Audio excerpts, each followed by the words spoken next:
Hi, I'm Whitney Espick, the CEO of the MIT Alumni Association, and I hope you enjoy this digital production created for alumni and friends like you. Welcome to the MIT Forum for Equity. I am Joe McGonigal, Alumni Education Director at MIT, and along with George Koh, Director of Alumni Community Development and Strategic Partnerships at Caltech, we'll serve as your hosts today. We're delighted that you're here. Today's broadcast is sponsored in part by the MIT Federal Credit Union, MIT Professional Education, and MIT Sloan Executive Education, and the MIT Mind, Hand, Heart Community Innovation Fund. We especially welcome Caltech alumni to this Forum for Equity, and we're very grateful to the Caltech Alumni Association for their help producing today's special event. We welcome your questions and your input during the discussion. A reminder that conversations on equity are often difficult, and we all benefit from active listening and respectful communication. For those joining via Zoom, please use the Q&A feature found on your toolbar and use the chat for any other discussion. We'll get to as many questions as we can. We're here to discuss the legacy of Congressman John Lewis and the film John Lewis, Good Trouble, brought to us a new documentary this year from Magnolia Pictures and CNN. We hope you were able to see the film and that seeing it gave you good reason to join us today. Meet Professor Morgan Kausar. He is Professor of History and Social Science Emeritus at Caltech, an expert on voter rights, voter suppression, and laws that both enable and disrupt racial discrimination. Professor Kausar has a deep appreciation for Congressman Lewis's work and legacy.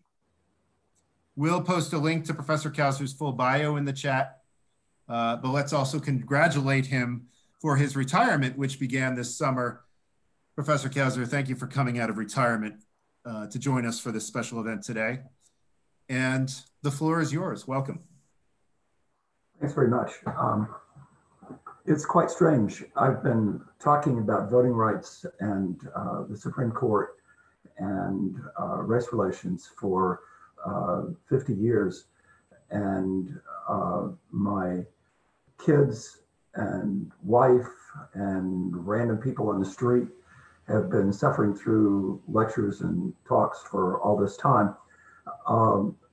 Sometimes, particularly with regard to my kids, to their considerable boredom. But suddenly I retired from teaching. I assure you, not from life in general, and certainly not from the struggle in voting rights. And suddenly voting rights and the Supreme Court and race relations are major topics that everybody's concerned with. So this is a little peculiar as a time for me, even more peculiar than it is for everybody else in this strange year. This is an extraordinary picture. Magnolia Pictures is just remarkable. And if you have not seen the picture yet, I encourage you to do so. It's successful not only because of the real hard work that the company did and the brilliance of their figuring out what to put in and when to put it in, and their ability to get amazing numbers of people to talk. But also because Lewis's life was extraordinarily visual. We see Lewis from the early civil rights movement, pictures of him going back to high school, to almost the time of his death in July. At one point, I almost imagined that they would have pulled out a picture of Lewis when he was 8 years old, preaching to the chickens, something that he talks about a couple of times during the film. He was, a lot of his success is actually, I think, because he was so photographed and became so much of a symbol. Thus, we see him on the Edmund Pettus Bridge several times throughout the movie, we see him leading the march. We see him knocked down, clubbed, et cetera, et cetera. So it's particularly appropriate to make a film about John Lewis because his whole life was so filmic, and because we think of him, I think, because of we've seen pictures of him. Why else was he so important? Why did he succeed? And if you think about it, this is a guy who was a sharecropper's son. His father finally owned a farm, but a small farm, inexpensive land, that sort of thing. Why did he become so important? Why did he continue to be so important? I think one reason, two reasons are his suffering and his courage. Jim Clyburn, the congressman from South Carolina, calls him the most courageous person he's ever met. Lewis was arrested 40 times, 5 times in addition after he came to Congress. He served time in jails and prisons. He was battered in Rock Hill, South Carolina during the Freedom Rides. He was obviously beaten during Bloody Sunday and managed to get up out of his hospital bed and participate in the march from Selma to Montgomery with suffering and amazing courage. Lewis says at some point that when you lose your fear, you become able to do anything. And he lost his fear quite early. There's also a matter of timing and luck. Imagine if John Lewis had been born 10 years before, in 1930 instead of 1940. We probably never would have heard of him. If he'd been so activist, obnoxious, he would have probably been killed, and maybe his body would never have been found. If he'd been 10 years later, in 1950, born in 1950 instead of in 1940, he would probably have been too late for the civil rights movement, and he might have done something important, but it would have been different, and we wouldn't have thought of him in the same way. He also had a considerable amount of luck, and some of that luck was just becoming such a martyr. That was bad luck, but it turned out to be relatively good luck. He was persistent. He never quit. He continued on the same themes from the time that he was 19 to the time that he was 80. Voting rights, race relations, and so on. And his messages were of the beloved community, the phrase that Jim Lawson, the preacher who inspired him even more than Martin Luther King did, the beloved community. It seems almost anachronistic to think of this in this, particularly in 2020, beloved community. Who in the White House would imagine those words could be spoken? The beloved community is integrationist. It takes in all people, all sorts of people, all sorts of struggles. And that's certainly a reason that we remember him. And the theme of voting rights, which is the through line in the story. His character and personality, finally.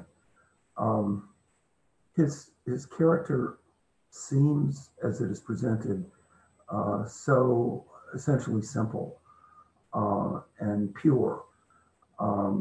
It probably wasn't. He's a human being like all the rest of us. But it's something that seems out of time and therefore timeless. The themes of the documentary are really the 1960s and its struggle and the parallels between it and the current struggle. I had sent out a series of questions. The first one is sort of tongue-in-cheek to some degree, at least in format. Sounds like an exam question, compare and contrast. But that's what the film does. If you look at the film, it goes back and forth between essentially Bloody Sunday, March 7th, 1965, and the 2018 campaign. We look at it in Georgia, Texas. We look at voter suppression, and it seems sort of similar. So let me talk a little, not simply about the film, but about things related to the earlier period and the later period. In 1965, Jim Clark, who was the sheriff of Dallas County, where Selma is, and other officials in Dallas County, prevented all but 156 of about 15,000 voting age Black citizens in Dallas County from registering to vote. But he was really a piker. And he was also, in the way that he did that, which was rough with his billy club and pushing people around and having the Alabama State Troopers parade across the M&G Pettus Bridge. That was a very anachronistic way to do things, and it was very unfortunate for his cause. There was a huge backlash because of his tactics. Consider what the Secretary of State of Alabama has been doing lately. In July 2020, the same month that Congressman Lewis died, the U.S. Supreme Court, by a 5-4 vote, stayed a federal district court judge's order that would have blocked the action of the Secretary of State of Alabama, John Merrill, from banning 3 Alabama counties, Mobile, Jefferson, which is Birmingham, and Lee County, from enforcing a voter ID requirement and a notary or 2 witness requirement for people who are disabled or over 65 who seek to cast absentee ballots. Merrill insisted that those requirements be fully enforced, even in a time of COVID, and that there not be any loosening of those requirements as the 3 counties wish to do. They're the only groups who can get absentee ballots, disabled and people over 65 in Alabama.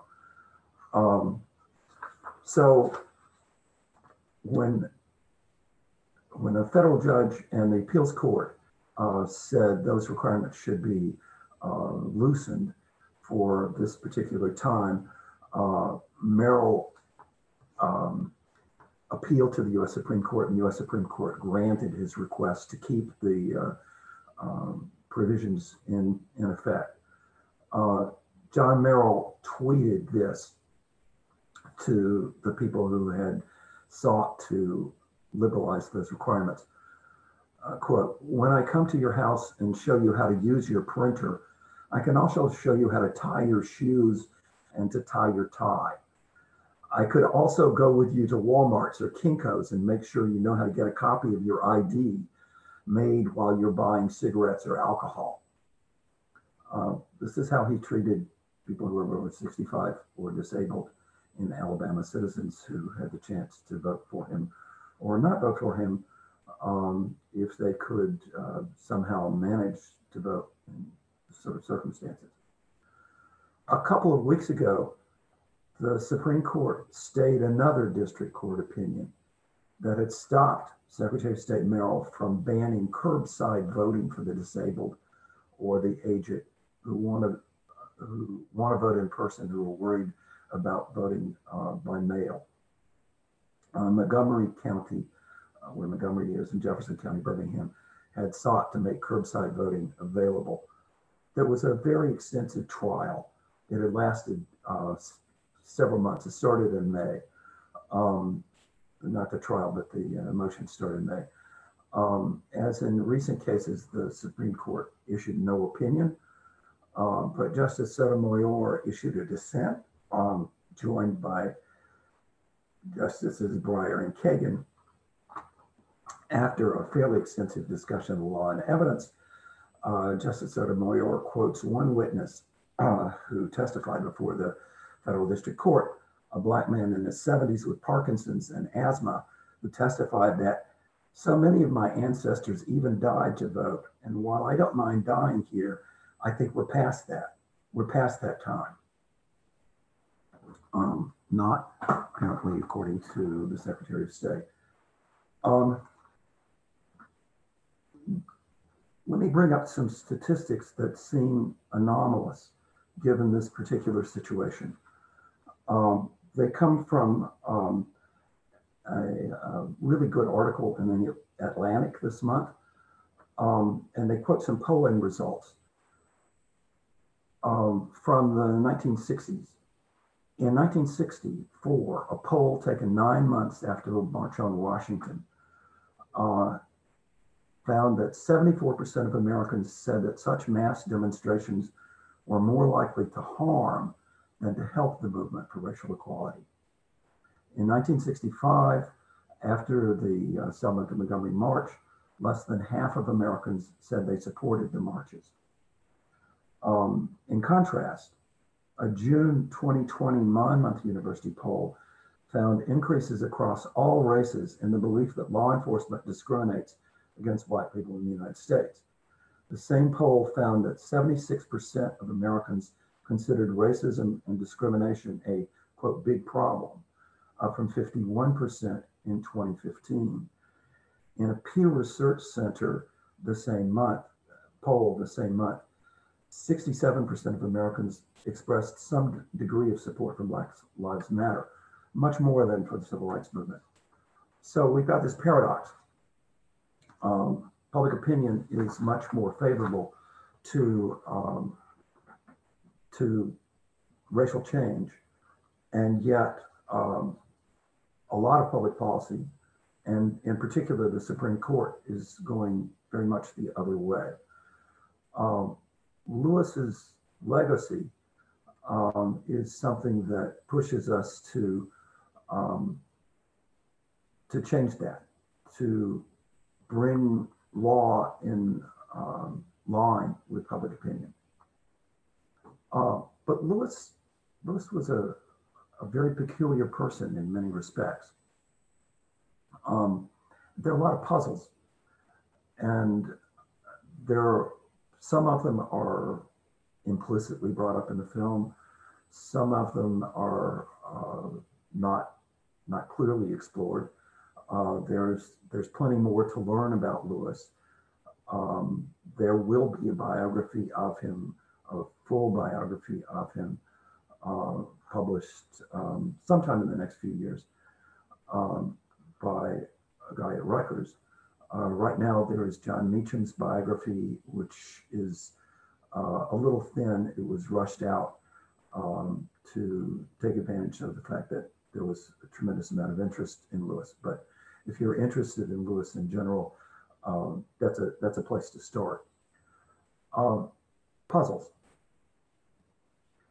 Why did the son of a sharecropper and a small farmer from the earliest times read everything he could? Why did he sneak off to school? Why did he decide that he had the vocation of a preacher from a very early time? Why did he lecture to all those chickens? Why did he wear a tie and carry a Bible to school? Did he get teased by this? I can't imagine any other time, any time that I know anything about, in which somebody kid who wore a tie and brought a Bible to school wouldn't have been teased. What was its effect on him? He must have been picked up. Didn't this have any effect? What were his role models? I mean, he talks about his first role model being Martin Luther King, whom he heard on the radio on some sort of transistor radio or something like that very early. But where in his community, in his immediate community, were there people for him to be role models? And he seems to have come out of nowhere. There were lots of twists and turns in his life that are important also. He wanted to go to Troy State, which was a local college that at that point, a community college, basically. It's more than that now. He wanted to integrate it. And he wrote to Martin Luther King, and King answered him and sent him a bus ticket.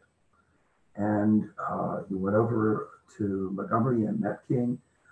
And King was ready to set up this integration case, but Lewis's mother was frightened, thought that they would potentially lose too much, and he decided not to do that. So he went to Nashville. And Nashville, where strangely enough I'm from, was the center of the early sit-in movement. They had been planning for 6 months, almost 6 months before the first Greensboro sit-in happened, more or less by chance. It could have happened anywhere, it could have happened to anybody. The people who did it didn't turn out to become long-term activists, but many of the Nashville people in the Nashville movement did. The Nashville movement had a guru, Senator Reverend James Lawson, who continues to be an activist. He's in his 90s now. If you saw the John Lewis funeral, Jim Lawson has not quit. He is still as vociferous as he ever was. And let me tell you, being in Nashville when the sit-ins came out, he was very much vociferous. But Lewis, who had not come from a place where integration was really a possibility, the Black Belt of Alabama, you didn't talk about that sort of thing in the 1950s. Lewis was immediately drawn to Lawson, immediately drawn to the movement, immediately became an activist. It's peculiar that he would, and move into such a leadership role from the beginning. After the successful Nashville sit-ins, he was going to go to take a fellowship to a foreign country, to Africa. And he, at the last minute, decided not to do that, but instead to go on the Freedom Rides. And the Freedom Rides are absolutely central to Lewis because they were really brutal, really tough. He got clubbed over the head in Rock Hill, South Carolina. He got jailed later on in Mississippi, I think. One of the many times that he got jailed. And that hardened him. That made civil rights a career in the sense that it really wasn't before. The Freedom Rides are really much more important to the civil rights movement than we sometimes think and sometimes remember. And they were incredibly brutal, much more brutal than the sit-ins, which were brutal enough as they were. But they're really central. And that's a turning point that made Lewis into more of a civil rights activist and more of a civil rights hero.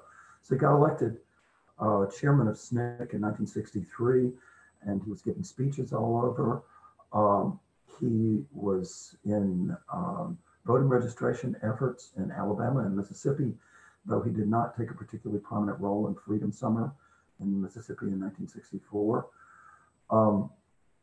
After in 63, obviously, he happened to be chairman of SNCC at the right time during the March on Washington, gave a speech in the March on Washington. The speech was somewhat censored, but he was the most prominent student there and the most prominent young person to give a speech before the Lincoln Memorial. And that pushed him farther into public consciousness as well. And so he got to meet Lyndon Johnson. He got to meet with older civil rights leaders. He became sort of the student that people would talk about in the civil rights movement. And some of that was just lucky timing. And his persistence, his willingness to compromise at various times, his ability to work with all sorts of people, his ebullient personality, even though he's very shy, he got along with a very large number of people. That was extraordinary about him. In '66, he lost the chairmanship of SNCC. Stokely Carmichael took over and Black Power took over. And there was a dark period in Lewis's life. We don't learn very much in this film. I'm very interested to find out about that. By 1968, he was working for Bobby Kennedy. He was a staffer in Indianapolis when Martin Luther King got shot.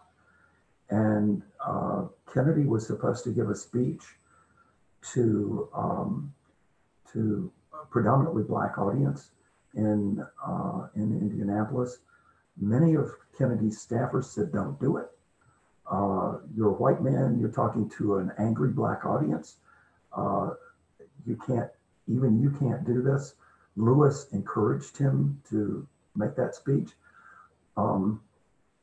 If you haven't seen that speech, go to YouTube and see it. It's an extraordinary event, extraordinary thing that Kennedy did. But then Lewis was unlucky. I mean, if Bobby Kennedy had won the presidency, Lewis would have been in Washington, an important person in the administration. Of course, Bobby Kennedy was assassinated. So that was another seeming dead end in Lewis's life. By '71, Lewis was working for a voting registration project, continued to do so in the early '70s, joined the Carter administration, finally got into politics. In 1981, there was an attempt to redistrict the congressional seats in Georgia. And the head of the redistricting committee in the Georgia House of Representatives did not want to draw a district in Fulton County, Atlanta, where a Black could be elected to Congress. And he made a statement, sorry about this expression, but it's an important expression because it resulted clearly in the winning of a major court case. He told somebody who was willing to testify in court that they had heard this, that, quote, "I'm never going to draw any nigger districts." And so they lost that case. There was a district that was viable for a Black candidate to win. The district was understood to be drawn for Julian Bond. Julian Bond didn't run. Bond ran in 1986 when the seat became open, and he ran against Lewis. Lewis beat him. That was another turning point, the sort of final turning point in some sense in Lewis's career. In the film, we see some of what Lewis did in Congress. There was a lot more that could be known about that. It's not very visual. And we see Lewis as he became an elder statesman later. We see him as a symbol of things. We see him as somebody who would walk through airports and it would take him an hour and a half to get through because he was stopped by so many people. He was incredibly genial.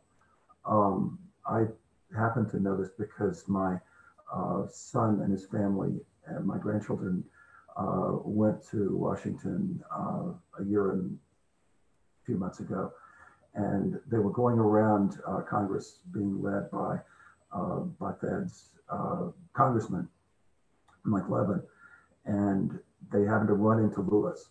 And my 14-year-old grandson had read the first volume of Lewis's book about the march. And there's a picture of my grandson looking at Lewis like he had just seen God. And it's, if you watch the film, you see that a lot by all sorts of people. And Lewis is always stopping. His staff must have given him 2 hours to get through the airport, because he's always stopping and shaking hands with people and sometimes hugging people. You see him at meetings, you see him at conferences, you see him at rallies, and he's doing the same thing. By the late period of his life, he's a complete symbol. And he becomes a symbol of voting rights. He becomes a symbol of gun control. He sits in on the floor of Congress about a gun control bill. He is used by Democrats who want to pass a new Voting Rights Act. And the Voting Rights Act that will be proposed in 2021, if the Democrats keep the House, take over the presidency and the Senate, will be called the John Lewis Act. And starting this weekend, I will be working on that. So Lewis is an interesting person in himself, and you get a great deal of that in the film. He is interesting as a symbol of change and continuity.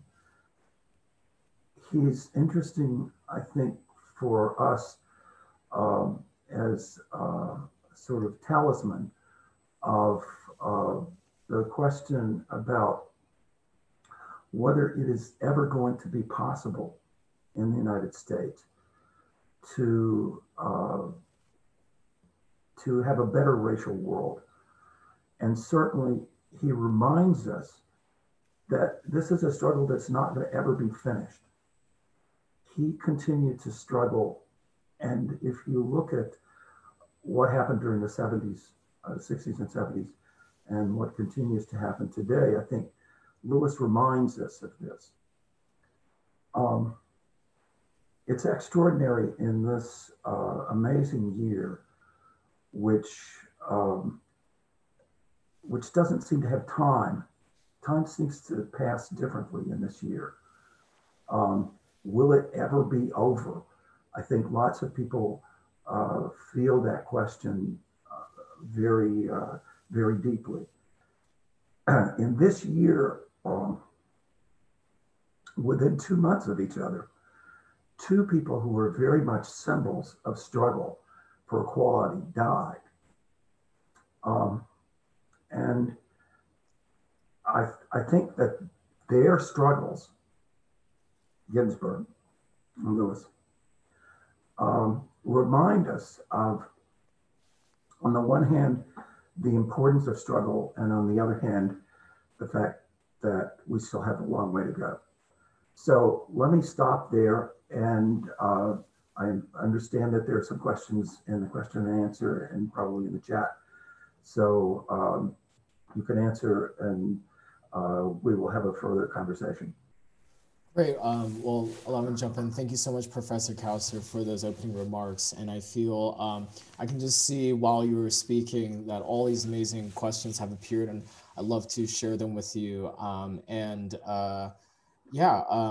just to remind everyone, my name is George. I'm the Director of Alumni Community Development and Strategic Partnerships here at Caltech. And if you're from the Caltech community, you may not have seen my face before, and that's because I just joined Caltech 4 weeks ago. So I'm new and here to serve our alums, and we're excited about doing this with MIT and Professor Kausar. So without further ado, our first question, which was upvoted the highest. So thank you so much to everyone who's participating, and please continue to ask questions away, is from Barbara Brown of Wisconsin. And she asks, for those of us over 60, doesn't it feel like we're fighting the same battles we thought we had finally, if not won, at least had moving in a good direction by the 80s? Kind of an open-ended question there. Well, I think that's obviously so. And let me be probably a little pessimistic.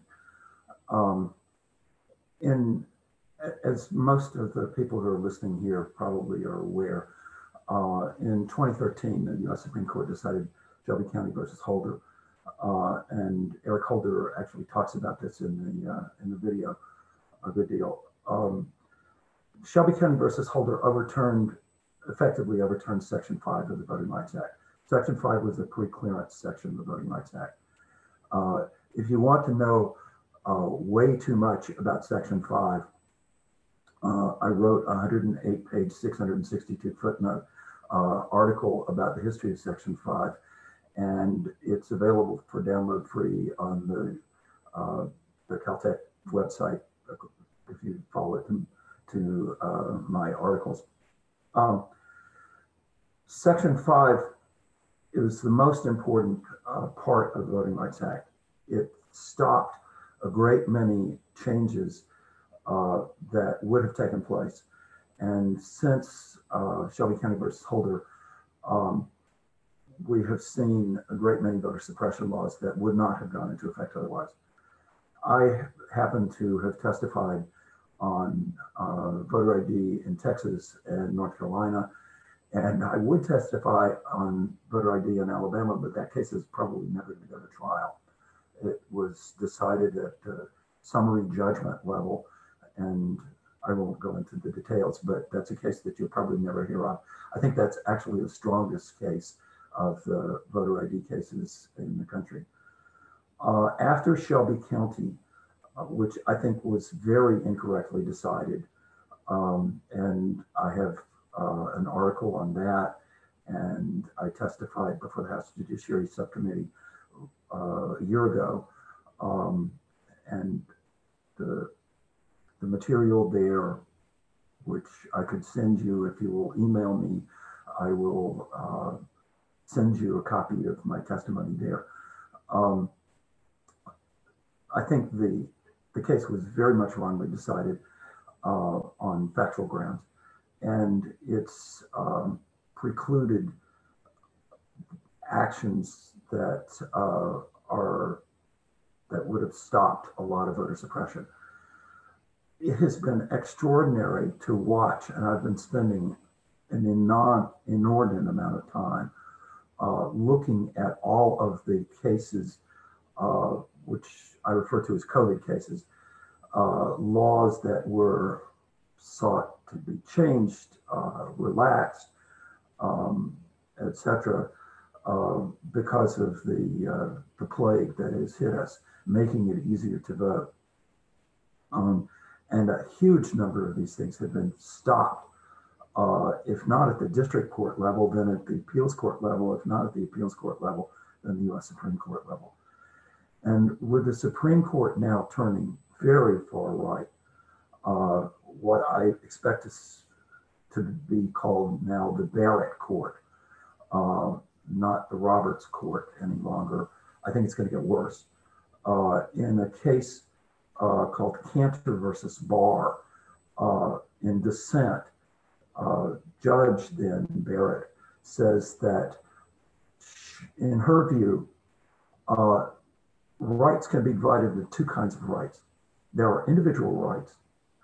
The prime individual right that she's concerned with there was the right to bear arms, which she upheld as an individual right, and it can't be constrained. Those kinds of rights can't be constrained without strict scrutiny, a compelling state interest on the part of the state, and the right has to be narrowly tailored. These are terms that will mean something to people who've been in my Supreme Court class, but at least an extremely heavy interest that will outweigh an individual right. She thought that in that case, the individual right outweighed what the state wanted to do.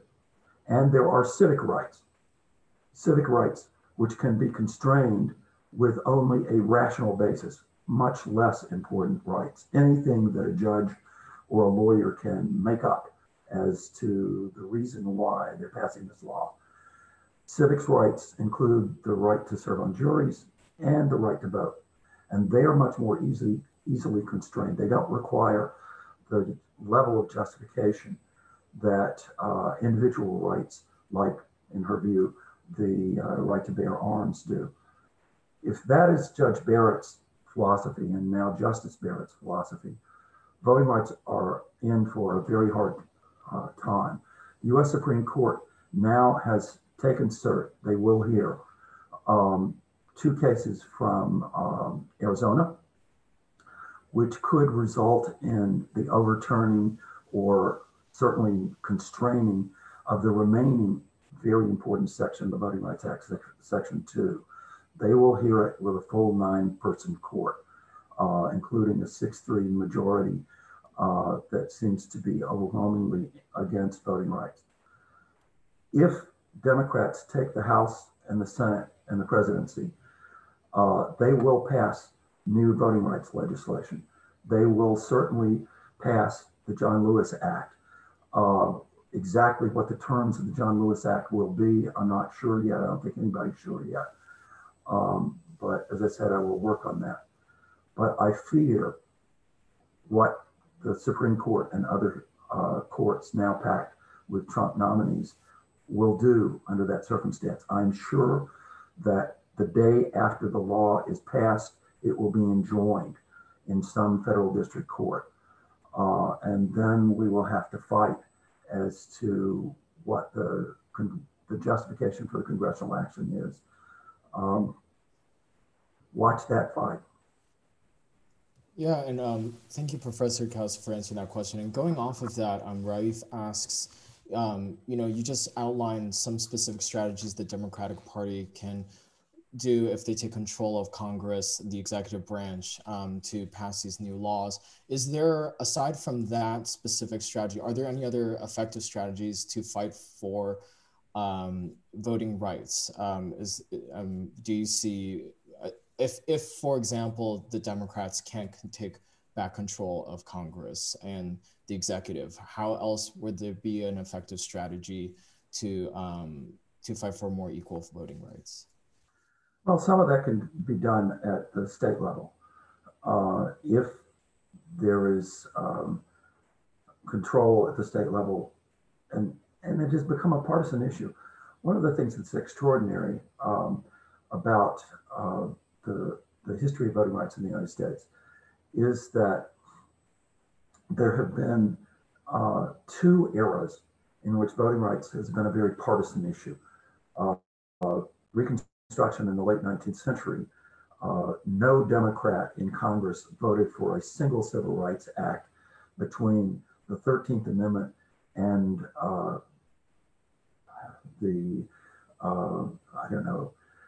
probably an anti-lynching bill in the 1920s or 30s. May have been some Democrats who voted for the anti-lynching bills, but in the 19th century, not at all. And the period since 2006, it has become an incredibly partisan issue. If you looked at the 2006 renewal of the Voting Rights Act, the Senate voted 98-0 to renew the Voting Rights Act.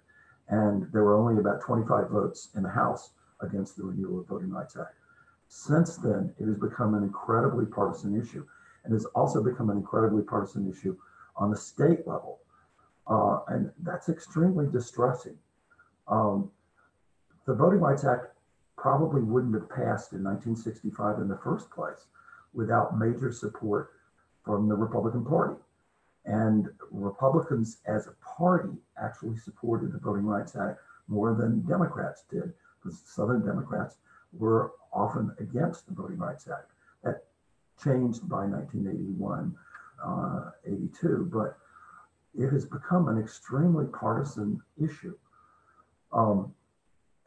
If you are a Republican, at least in name, the thing to do is to try to press your party to become more favorable to voting rights on the state level and the congressional level. But unless the Democrats take over relatively soon, and unless the Democrats win significantly in state legislatures now, because the redistricting is coming up in 2021, and we will see more partisan gerrymandering of the same type that we have seen, which has changed the legislature so much in many states from what they would be if they were more reflective of the popular vote. I don't see a solution to it. Well, thank you, Professor Kauser. So now moving to another vein, more about John Lewis's legacy. Jesse from the class of 1970 from MIT asks, who do you see as the person that today that is picking up John Lewis's mantle in stride? We know that the late congressman cannot be replaced, but who do you see as that role model or leader now? I don't think that you can, I don't think that anybody else can. He was an extraordinary figure, and nobody else fits into that situation. The connection between the time that we sometimes romantically consider a time when more people were together, or a more heroic time, or whatever, and today can't be made by somebody who is 30 years old or 40 years old. In the film, AOC tries to invoke the time as connecting her and inspiring her. There can be people who sort of take that inspiration and try to do with it what they can, but they can't quite. If we look at AOC or Representative Presley or whoever is head of the Judiciary Committee in the next Congress, is Jerry Nadler right now, whoever is, it's just not the same. Lewis's spirit can be invoked, but he can never be completely replaced, because nobody else went through what he did in the 1960s and persisted so well until almost the present. He's irreplaceable. All we can do is invoke that symbol. Thank you, Professor Kauser. So another question more related to the film, I think that's interesting, is we know the late congressman ran against Julian Bond for that contested seat. And we were, the audience was wondering specifically Anthony and Megan, or Anthony and, I'm trying to find the question. But the question more related to, why do you think Lewis had more support from white voters? And specifically the relationship between Bond and Lewis, did it heal after the election? Did they work together? Or was it contentious afterwards? Your thoughts there? Bond was an extraordinary figure. He was the first Black to be elected to the House in Georgia. There had been a state senator Black state senator from 1962 who was elected, but Bond was the first person elected. Bond was an extremely different person than Lewis. Bond's father was a historian and president of Black universities, a very good historian, in fact. And Bond grew up in a middle-class urban family, which was very intellectual. He was very well-spoken. Lewis had to learn to give speeches. He was not a natural speaker. He was naturally shy. Bond wasn't shy at all. Bond was more articulate than Lewis, at least at the beginning. Lewis became more articulate as he went along.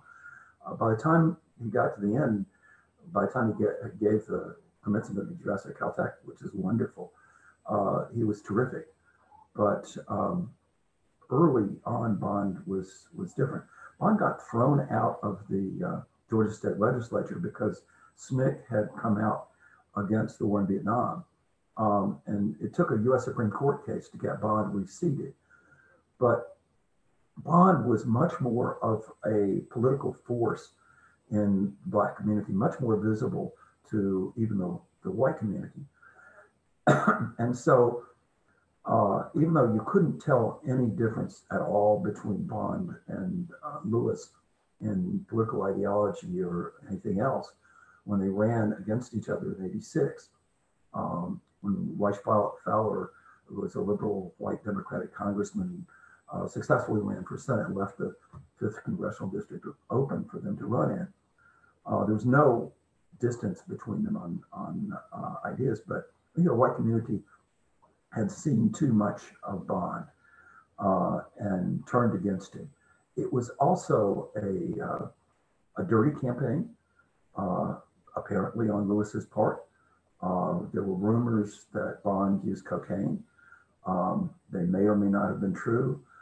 I don't know. I mean, I knew Bond a bit later on in his career when he was a professor at University of Virginia. Their life courses diverged. Bond continued to be active in the NAACP. He became president of the NAACP. He became a professor. Lewis was a politician and congressman, all that involves.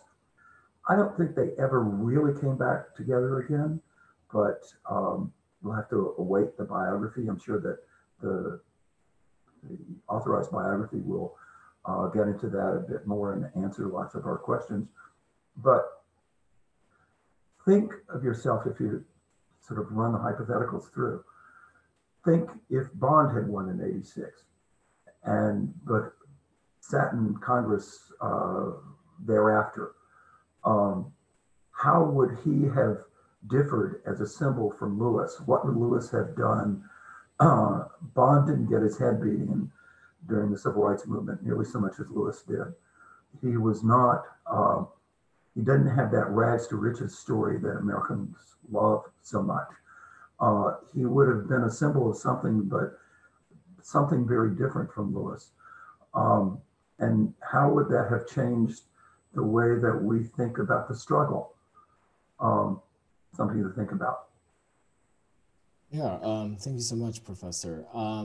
So I would like to announce to everyone that this will be the last question of the Q&A, but we welcome everyone to stay on if they can after the question to interact with Professor Kausler and ask questions directly there. So if you're able to stay on afterwards, the more the merrier. We would be very appreciative of that. So our final question for this session is, I would say it's a combination of a lot of people's questions, specifically around the Supreme Court. And I think, especially given how, as you so rightly put it, that our Supreme Court has now turned into a very far-leaning right Supreme Court. And, you know, we have seen how the Republican Party has shifted the powers of the court. Do you see there's any room for Supreme Court reform? And also, how would the Supreme Court affect policy in the United States in the future to the effect of something like Jim Crow laws or of that degree? How do you see the Supreme Court using their powers in the near future? I think on expansion of the Supreme Court particularly, that there's a good article that was an op-ed piece in the New York Times last week by Charles Freed, who was Solicitor General of under Reagan, but who seems to be a Republican who is not happy with Trump. He said it's too early to expand, that what Biden should do if Biden gets in and has a Democratic Senate is wait and see what the Supreme Court does. And I think that's right. The crisis over the Supreme Court in 1936, 37 sort of brought the New Deal to a screaming halt. And remember that in 1936, FDR won all but 2 states. He had a 2/3 majority in both houses of Congress, and he still couldn't get expansion through, despite the fact that the Supreme Court had been very harsh in overturning New Deal measures in 1935-36. I think that the best thing for Biden administration is to wait to keep the threat of expansion or change, term limits, which would take a constitutional amendment, which is not going to happen, or expansion, which could happen by congressional law. Keep that as a potential threat and see what the Supreme Court does. Suppose the Supreme Court acts pretty quickly to overturn Roe versus Wade. Barrett says there are two kinds of precedents. There are normal everyday precedents and there are super precedents. And super precedents should not be overturned, she says. So Brown versus School Board is a super precedent. She pointedly did not agree that Roe versus Wade was a super precedent or that Obergefell was a super precedent. Obergefell was the gay marriage case in 2015.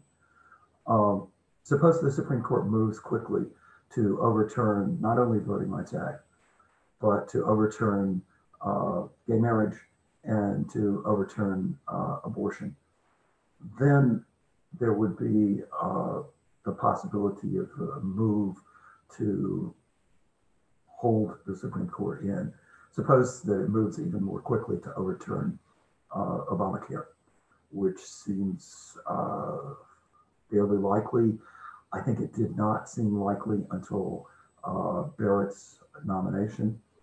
I think that the Chief Justice wouldn't want his legacy on the Supreme Court to be a Supreme Court that was partisan and illegitimate. I think he still doesn't want it, but I think Barrett puts him in a more difficult time, more difficult place. I'm quite worried about what the Supreme Court is going to do on voting rights and what the lower courts are going to do on voting rights. I devoted 6 months of my life to the Florida felon disfranchisement case, Jones versus DeSantis, which was recently decided by the 11th Circuit Court of Appeals. In a 6-4 decision, 5 of those appeals court judges were appointed by Trump, including 2 who had been appointed to the Florida Supreme Court and who had effectively heard the case before and refused to recuse themselves from hearing it again. Democrats may not carry Florida in this election because up to 1 million people who are former felons were not able, even any of them, or very many of them, possibly to register and vote because of the decisions by the appeals court and the refusals by the U.S. Supreme Court to overturn that. So I'm extremely worried about the Supreme Court. I don't think anything good is going to come out of it for years. I'm not sure that there is anything that is possible to do about that soon, at least. But I think that everybody should pay much more attention to it than the vast majority of people have before. And I hope that at least their bad decisions will make people perk up their ears and see how important these political institutions really are. Most of the people who come to Caltech or who go to MIT come with the hopes of changing the world, or at least doing well for themselves in science, mathematics, engineering, etc. Few of them at least come in understanding how important political institutions are. I think the events of this year probably have convinced most of you, and I hope convinced most of your colleagues as alumni of these two institutions about the importance of political institutions and events. And I hope you continue. Thank you, Professor Kouser, for your answer, and thank you for that remark. I think with everything we've discussed today and the enthusiasm for so many people from the Caltech and MIT community to come together to engage in this discussion shows that at least we have to be more attentive and be aware and and stay on top of what is happening in our democracy. So thank you so much for your answers, for sharing with us about your stories and your research and your thoughts on these issues. And we'd also, on behalf of MIT and Caltech, we'd like to thank everyone that joined in.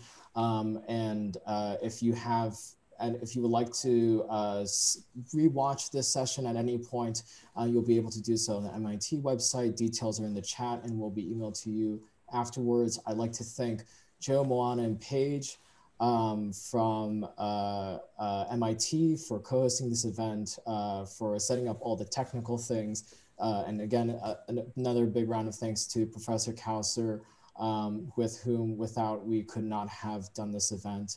And I also want to say too, on behalf of Caltech Alumni Association, we are launching a diversity and inclusion initiative that you will hear more about in the coming months. So if you have any questions about that or would like to be notified about that, please visit our website and join our email list. And we like to hang on and continue to discuss with Professor Kauser. If your schedule allows, we would love to have you afterwards. But before that, I believe my boss, the Associate Vice President of and the Executive Director of the Caltech Alumni Association, Ralph, is here and would like to say hello. And so, Ralph, are you here? Thank you, George. Thank you, Professor Kauser. We very much appreciate this. And on behalf of two incredible institutes, MIT, Caltech, and our legions of alumni, I join my colleague, my counterpart, Whitney at MIT, in saying thank you for joining us for this timely conversation. We believe that as some of the best universities in the world, we have an opportunity to expose our graduates to content that really matters to them today and that will lead them into tomorrow. So thank you everyone for being involved in today's session. We can't appreciate you more. Take care. Thanks for joining us. And for more information on how to connect with the MIT Alumni Association, please visit our website.